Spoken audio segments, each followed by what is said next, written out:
এখন আমের সিজন চলছে, আম খেতে সবারই ভালো লাগে।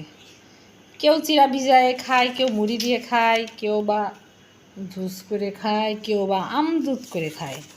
এই যে যেভাবে খায়, যার কাছে যেটা ভালো লাগে। তো আজকে ভাবলাম আমি একটু মুড়ি দিয়ে খাই দিনি কেমন লাগে।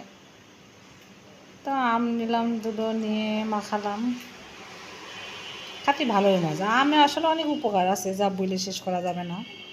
এটা আমাদের ইমিউনিটি সিস্টেম বাড়ায়, ত্বকের জন্য উপকার করে, রক্তচাপ নিয়ন্ত্রণ করে, ডায়াবেটিস নিয়ন্ত্রণ করে, হার্টের নিয়ন্ত্রণ করে, সব কিছু যেটা বলে শেষ করাটাই আসলে স্মৃতিশক্তি বাড়ায়, আবার হাড়ের জন্য অনেক ভালো। তবে আপনারা আম দিয়ে অনেক কিছুই খেতে পারেন। এটা একটা রসালো ফল। এখন তো আম প্রায় বছরের 8 মাসই প্রায় ঢাকা শহরে পাওয়া যায়, কিনে খাতি, কিন্তু গাছে 12 মাসে আমও পাওয়া যায়।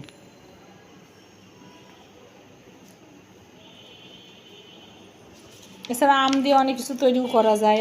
আমের পুডিং বানানো যায়, জুস বানা যায়, জুসও বানাই খাওয়া যায়, আইসক্রিম বানাই খাওয়া যায়, লাচ্ছি বানায়ও খাওয়া যায়, সব রকমেই খাওয়া যায়। তারপর আমি আম দুটোরে ভালো করে মুড়ির সাথে চটকায় দিলাম।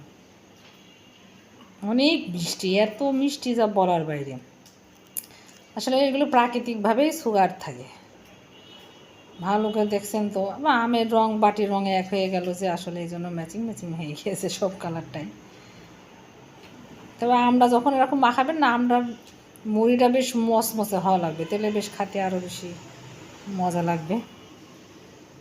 তা আমি খেলাম, তো দেখছি বেশ ভালোই মজা লাগছে। সেই স্বাদ। আপনারা এরকম খাবেন, ইনশাল্লাহ মজা লাগবে।